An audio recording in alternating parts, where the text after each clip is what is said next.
responsáveis da gloriosa Igreja de Nosso Senhor Jesus Cristo no mundo e todos os fiéis que em Cristo têm a esperança do alcance da verdadeira alegria sem fim, da real e eterna paz que Deus Pai tem preparado para os seus amados, que por Ele têm sofrido todas as vicissitudes e zombarias de vária índole nesta vida. Queridas e queridos, estamos quase no meio do ano 0014 e por sua vontade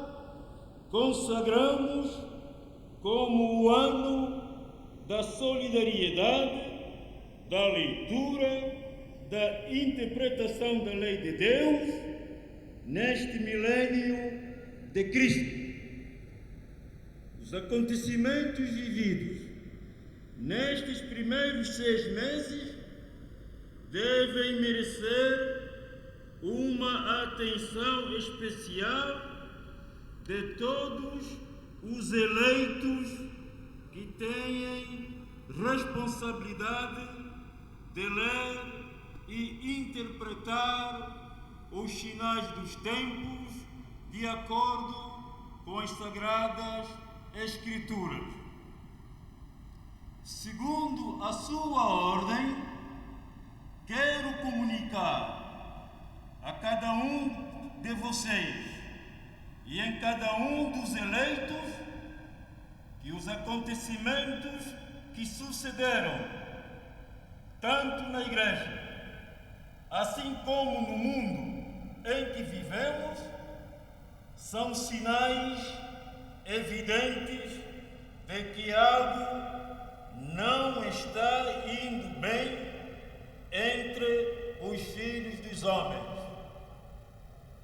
Jesus Cristo, ao ensinar a palavra da salvação aos homens, o elemento que ele mais insistiu em incutir no coração do ser humano não foram as leis, nem preceitos que se invalidam com o tempo e sendo a lei transitória, mas ele, de forma insistente e de várias maneiras, chamou aqueles que o queriam e o querem seguir para que tivessem a cultura do amor.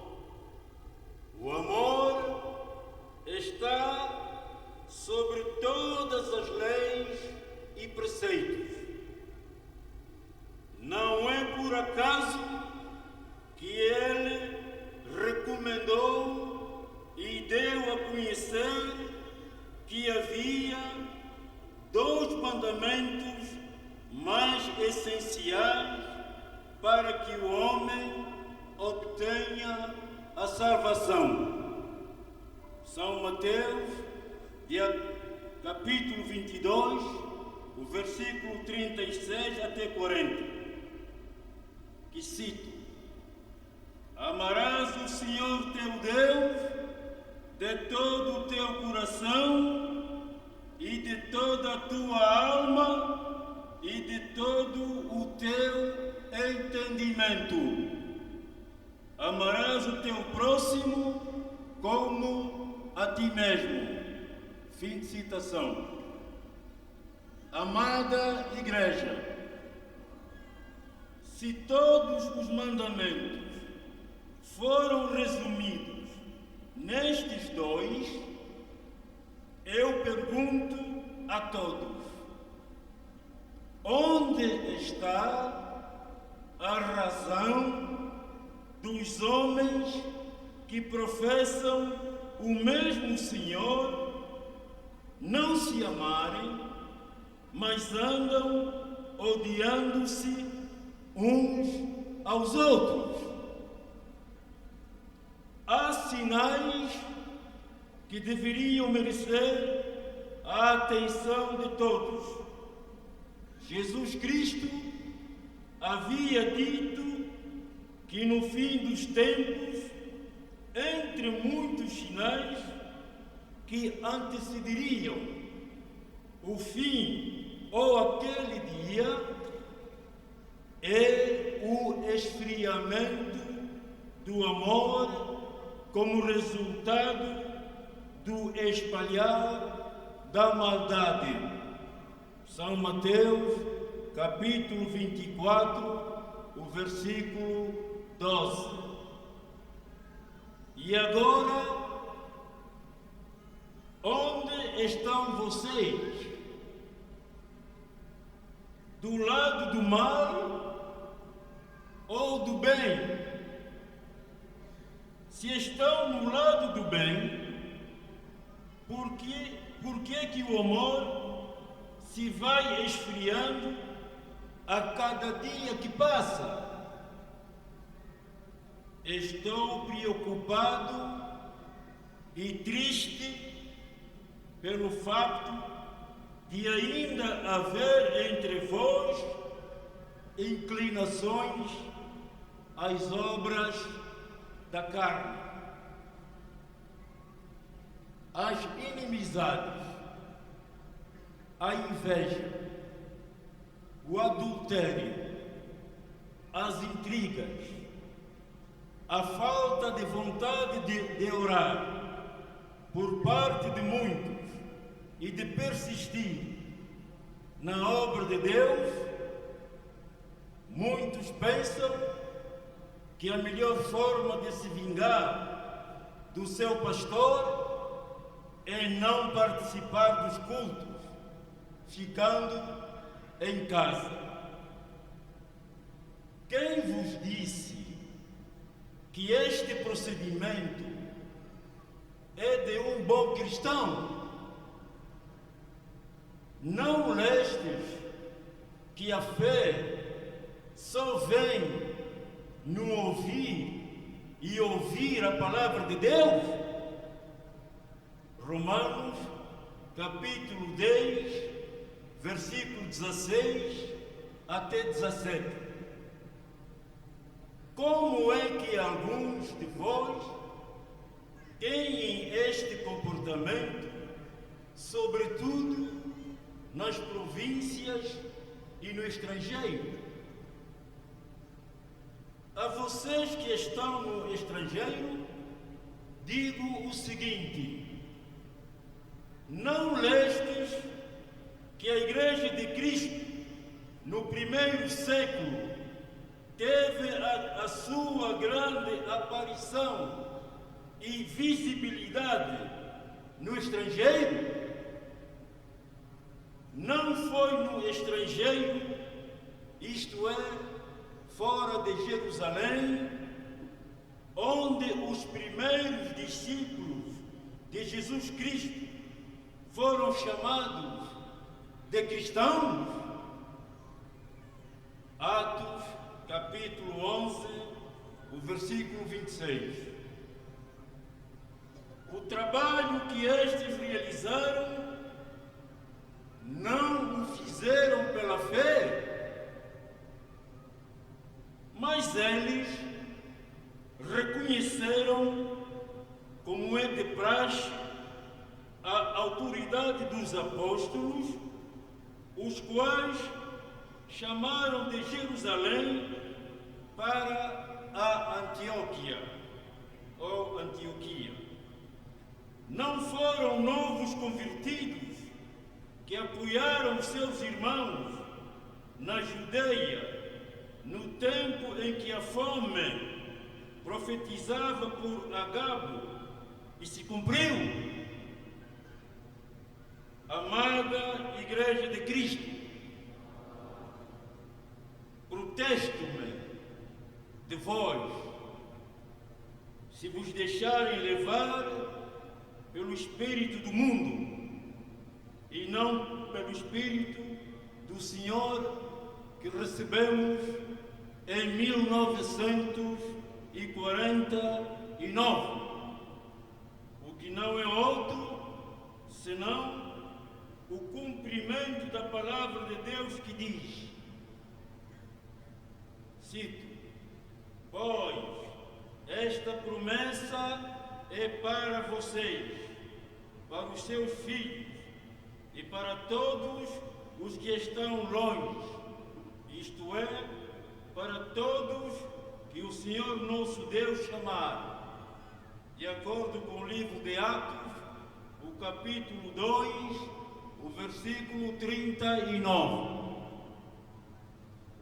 Quero pedir a todos para que voltem ao primeiro amor, o qual Deus nosso Pai manifestou em nós ao dar-nos o seu Espírito Santo, nós que outrora não éramos gente, chamados de gentios e sem Deus. Peço àqueles que dirigem que sintam-se como aqueles que também são dirigidos, amando o rebanho, que são os irmãos que Deus tem colocado sobre o vosso mando. Obedecei antes, vós também, ao Espírito Santo, para que o próprio Deus vos faça obedecer àqueles que vos têm conduzido. E ninguém resista às minhas palavras. Repito, e ninguém resista às minhas palavras, que não são minhas, mas daquele que naquela noite escura levantou-me para a sua obra. A este temei e guardai-vos dele. Quanto àquelas igrejas que ainda guerreiam entre si, digo, saibam que toda a lei se resume num mandamento só, ou seja, amar ao próximo como a ti mesmo.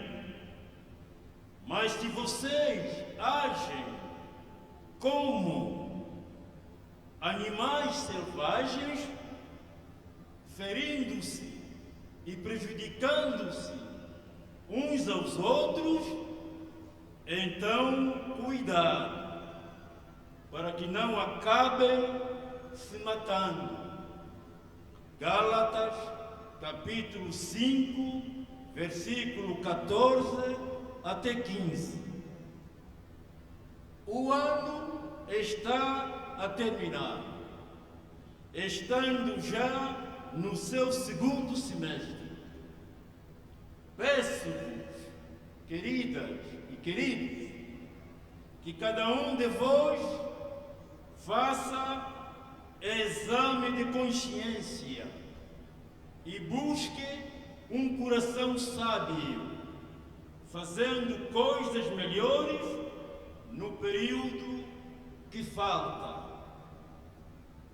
Tenho a firme certeza que alguns agem de boa fé, outros têm estado ao serviço do inimigo para não obedecerem à autoridade máxima, conforme agiu o Pai deles lá nos céus. Outros acham que podem continuar a fazer o que bem entendem, porque os beltranos e cicranos estão ainda fora da igreja. Oh, que insensatez! Mude agora e faça as boas obras. Lembra-te que Deus não perdoou o mundo do então, só porque alguns não queriam ouvir a pregação de Noé. Lembra-te disso. Deus não hesitou em precipitar os corpos daqueles que Ele próprio havia tirado do Egito, fazendo-lhes atravessar o Mar Vermelho em terra seca. Como a maioria deles não obedeceu à sua voz, mas antes duvidaram de Moisés, suas carcaças ficaram no deserto. De acordo com o livro de 1 Coríntios, capítulo 10, versículo 1 até 11. Ninguém deve confiar em outra coisa, senão fazer o bem até ao fim. Peço-vos que preguem a palavra de Deus a toda a gente.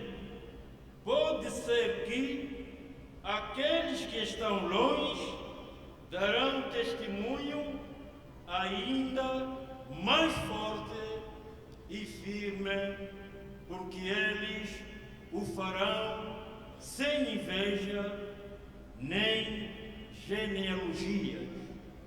Apenas como salvas anunciarão a palavra de Deus em todo o mundo, assim como aconteceu em Antioquia. Deus,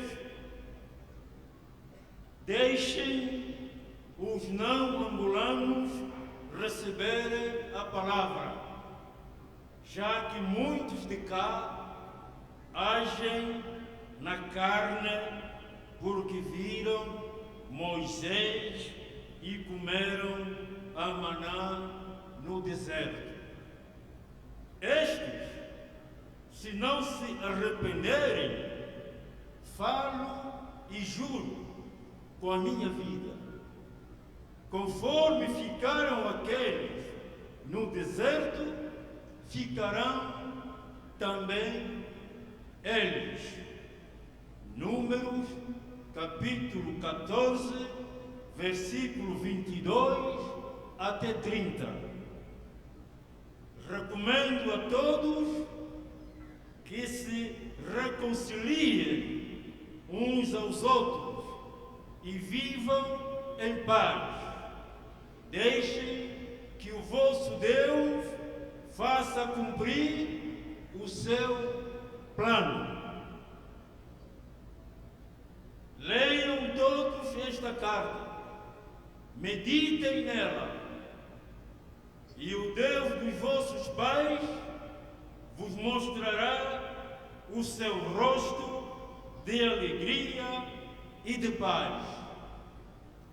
Aos amados filhinhos residentes em Londres, peço-vos que entendam-se, sejam obedientes, não sejam irredutíveis, preguem a palavra com união e amor fraterno, porque o tempo está no fim. Brevemente delegarei uma comissão que irá constatar e confirmar a vossa obediência no amor. A paz esteja com todos vós.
seguir, muito respeitosamente convido o pai Mayamona para o uso da palavra. É com ele Mbembwa. Mbembo. Otululuka. Sambo Kila. Novo Vamor. Filhas e filhos de Deus, quero agradecer em nome daquele que me ungiu e consagrou-me para a sua missão, por nos ter concedido mais um domingo santo para a sua adoração. Quero também agradecer ao amado pastor e pregador em serviço que já pregou sobre o jejum. Agradeço também aos nossos coros que muito já fizeram para alegrarem o nosso Deus, aquele que fez com que a noite passasse e viesse o dia para sairmos e trabalharmos. Igreja, aleluia! Quero, de igual modo, agradecer também aos 24 anciãos, aos nossos representantes provinciais.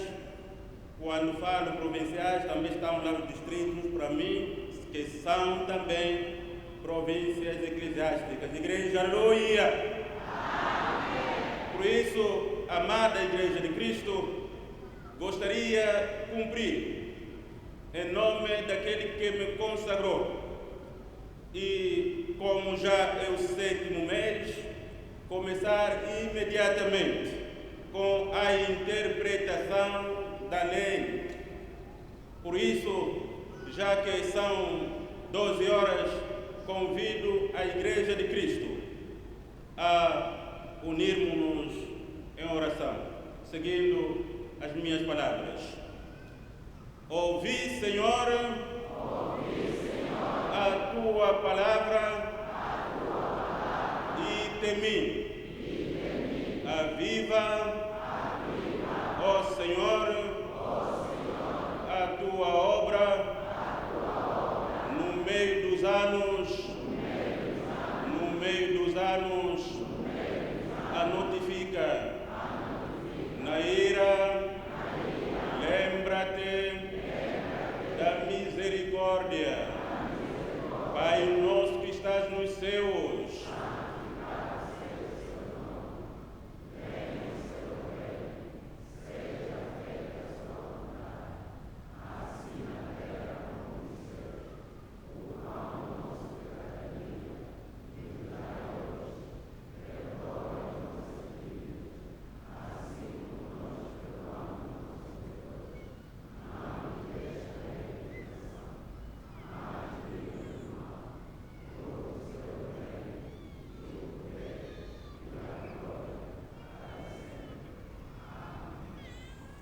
Igreja de Cristo, aleluia!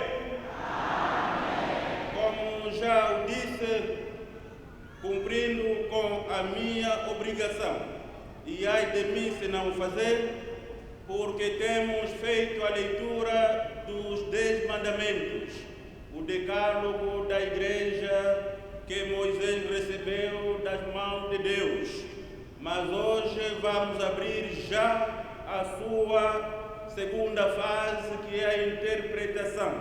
Por isso, amada Igreja de Cristo, quero que preparem-se ou preparai os vossos corações e, sobretudo, as vossas mentes para poderem gravar as palavras que agora vamos pronunciar. Conforme havia dito o próprio Criador, Deus Todo-Poderoso, quando entregava as leis a Moisés, havia dito de que estas leis deveriam ser ensinadas em casa, sentados comendo, conversando, ou então andando para o campo ou para o trabalho, qualquer que seja, disse Deus Pai a Moisés, e Moisés transmitiu fielmente àquele povo que a lei tinha de ser ensinada na escola, pelo caminho, na lavra, em qualquer sítio onde estiverem, ensine a lei. Igreja, aleluia. Por isso, agora mesmo, queremos começar este Êxodo, capítulo 20, versículo 1 a 17, que diz: estes, pois, são os mandamentos, os estatutos e os juízos que mandou o Senhor teu Deus se te ensinassem, para que os cumprisses na terra que passas a possuir, para que temas o Senhor teu Deus e guardes todos os seus estatutos e mandamentos que eu te ordeno, tu e os teus filhos e o filho do teu filho, todos os dias da tua vida, e que teus dias sejam prolongados. Aleluia. Êxodo 6, 1 a 3, disse-nos isso. Comece. Não há nada que não tenha princípio. A lei também teve seu princípio. A razão do seu surgimento, num determinado tempo e contexto, teve de fato a sua razão para que existisse. Israel de Deus, ao sair do Egito, cujo povo tinha os seus próprios costumes e práticas que eram, sem dúvidas, contrárias aos princípios traçados por Deus, o Criador. Queridas e queridos, lá no Egito, o povo adorava o Deus da fertilidade, o Deus que desceu do Júpiter, o Deus de Moloque, etc., etc., Deus feitos por mãos humanas. Os eleitos, ao irem possuir a herança, tinham que marcar a diferença para que fosse um povo santo, como o é aquele que os chamou do Egito e os libertou do cativeiro. Deus usa o seu caráter pedagógico para instruir Israel. Amadas e amados, Deus não deu as leis de uma forma brusca. Deus reservou tempo antes de lhes dar a lei para fazer lembrar Israel de 3 verdades fundamentais. Primeiro, o amor que ele tinha por eles fez lembrar esse elemento. Segundo, as vitórias que ele venceu por eles também fez recordar esse segundo elemento. Terceiro, o futuro que lhes era reservado se guardassem a lei. Como vemos e ouvimos, queridas e queridos, Deus não deu a lei a Israel de forma mecânica. Antes, ele mostrou a razão da obediência e o futuro deles. Deus falou sobre como projetava abençoar os filhos de Israel e advertiu-os a respeito dos limites a serem respeitados, como sobreviver à sua temível presença no Sinai, lá depois da saída. Deus deu-lhes os seus mandamentos para obedecerem e não para serem questionados, como alguns fazem. O mandamento é para ser obedecido e não para ser questionado. E esta é a vontade de Deus ao dar os mandamentos, não é para ser questionados. Antes de Deus exigir que o povo guardasse as regras, lembrou-lhes do seu relacionamento e das suas bênçãos. Isso encorajou o povo de Israel para cumprir o seu comprometimento. Êxodo 19, 4 e 6. Aqui está o papel pedagógico de Deus que usa primeiro antes de dar as leis. Neste capítulo 19, ele prepara-lhes, dizendo-lhes o que lhes esperava se de fato eles guardassem a lei. Isto demonstra, de fato, a vontade de um pai de querer ver seus filhos viverem melhor. Os seres humanos não foram criados autônomos, como querem ser hoje, livres de leis, livres de autoridade. Não. Isto é, eles não foram criados para seguirem sua própria lei, mas foram criados seres teônomos, ou seja, para estarem sujeitos à lei de Deus. Isso não constitui uma privação para o homem, porque Deus o criou de tal maneira que uma obediência agradecida poderia proporcionar-lhe a mais alta felicidade. Dever e prazer seriam coincidentes, como aconteceu com Jesus em São João 3,34 e Salmos 112. A lei reflete o caráter santo de Deus e o seu propósito para os seres humanos que ele criou. Deus ordena o comportamento que lhe agrada e proíbe aquilo que o ofende. Jesus resume a lei moral nos grandes mandamentos: o amor a Deus e o amor ao próximo. São Mateus 22, 37 e 40. Ele disse que desses dois dependem todas as instruções morais do Antigo Testamento.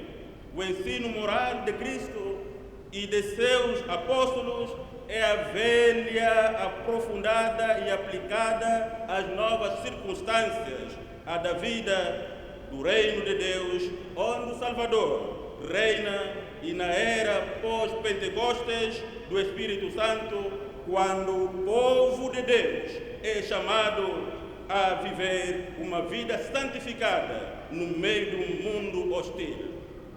São João 17, 6, 19. A lei veio também para nos fazer diferentes, para marcar uma diferença entre nós e os outros que não lhe conhecem. Porque nós estamos agora vivendo o tempo pós-Pentecostes. Isto é, já temos o Espírito Santo de Deus, chamados e obrigados a viver uma vida santa, santificada, porque agora nós somos um povo sacerdotal e preparado para herdar o reino de Cristo. Aleluia! Primeiro mandamento. Iremos, cada domingo, interpretar apenas um mandamento. Primeiro mandamento: não terás outros deuses diante de mim. O que significa este mandamento? Interpretação deste mandamento. Este mandamento remete-nos para uma reflexão profunda sobre o caráter zeloso de Deus. Ao reivindicar para si o direito de toda a criação, amá-lo, servir-lhe e obedecê-lo de todo o coração e alma é a única opção que temos. O direito de reivindicar radica desde a ocasião que libertou o povo de Israel da escravidão do Egito, assistindo-lhe por esta razão o direito exclusivo de ser o único e verdadeiro Deus em quem o homem deve crer, e mais ninguém. Eu tenho ouvido pessoas que dizem, pais da igreja e tal. A igreja não pode ter outro pai. O pai da igreja é Cristo, que tirou Israel do Egito e deu os mandamentos para que dessa geração surgisse o Cristo de Deus. Aleluia! Queridas e queridos, há ainda outra razão, é que para além de os tirar, de os ter libertado do Egito, onde viviam como escravos, Ele também é o Criador deles. Aleluia!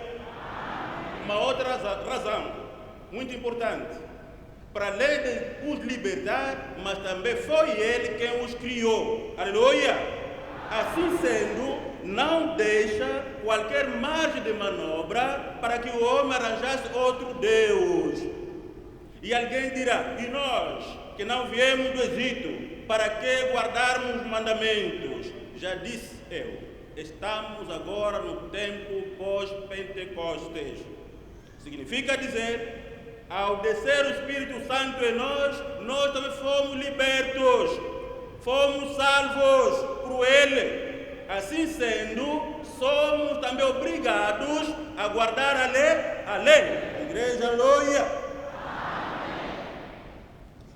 Se é assim, a superstição, rogar a quimbandas e outros deuses é um desvio intolerável ao culto que só e só deve ser dedicado ao único e verdadeiro Deus que não admite qualquer espécie de idolatria. Aleluia!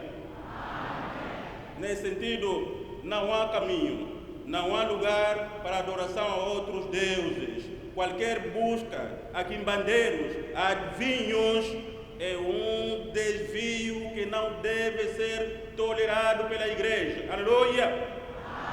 Igreja, aleluia! Concluindo, amadas e amados, hoje falamos sobre o princípio, ou seja, o começo e o surgimento da lei. Na próxima, avançaremos sobre as controvérsias que a lei ainda suscita entre os cristãos. A lei espiritual, assim sendo, ela se estende tanto ao entendimento, à vontade, às afeições e a todas as outras potências da alma, quanto às palavras, às obras e o procedimento. Em outras palavras, tanto os desejos quanto as ações devem ser retos. Aleluia! O nosso ser, o nosso andar, o nosso pensamento deve ser de acordo à lei de Deus. Aleluia! E não só quando estamos no templo, e não só quando estamos na reunião, não só quando nos encontramos entre nós, mas em todo lugar, em todo sítio, no nosso emprego, lá na fábrica, no mercado ou na praça, devemos nós viver de acordo à lei de Deus. Aleluia!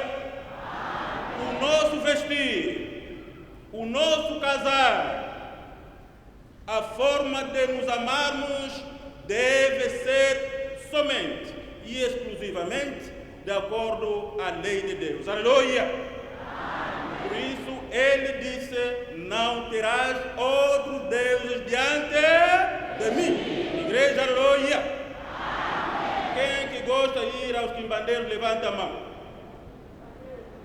Que gosta de consultar quimbandeiros, levanta a mão. Não tenha vergonha. Você gosta de consultar quimbandeiros, levanta a mão. Não querem porque é vergonhoso, não é isso? É vergonhoso, não é isso? Saiba isto hoje, ó Israel de Deus. O Senhor é o único teu Deus. A Ele deve olhar, a Ele deve pedir, a Ele deve procurar, a Ele deve questionar. Somente a Ele deve buscar o que precisa. Aleluia! Qualquer ida a uma consulta que não seja a igreja, que não seja o pastor, ao homem de Deus, constitui uma idolatria e ao mesmo tempo é um desvio que a igreja não deve tolerar. Igreja, aleluia! Porque é o único que nós temos. O que temos procede dele. O que fizemos procede dele. Aleluia! Qualquer consulta a mamã Beltrana ou Cicrana é um desvio intolerável. Aleluia! Pastores, estão decididos a fazer isso? Decididos a fazer cumprir isto? Hoje estamos apenas no primeiro mandamento. Não terás outro Deus diante de mim. Deus reivindica esse direito, porque Ele é o teu Criador e Ele também é o teu Salvador. Aleluia! Tem todo o direito de reivindicar, ou não? Tem ou não tem? Tem ou não tem? Você não fosse criado livre, autônomo, para decidir de si próprio, não. Nós dependemos de alguém. Igreja, aleluia! Sobre estas coisas, quem é o reto para que as guarde e viva? O fim da lei é a obediência. E os benefícios da obediência são para a eternidade. Aleluia! Igreja, aleluia! Igreja, aleluia! Que nani etoksi tu sasukangako kim fuyo lufukamu onatu sayo fwa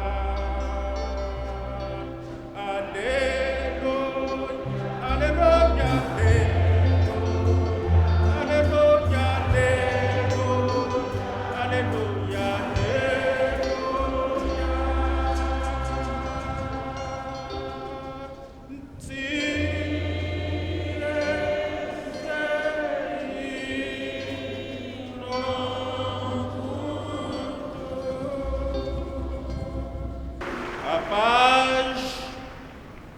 a bênção de Deus Pai que me enviou e a comunhão do Espírito Santo esteja convosco e vos guarde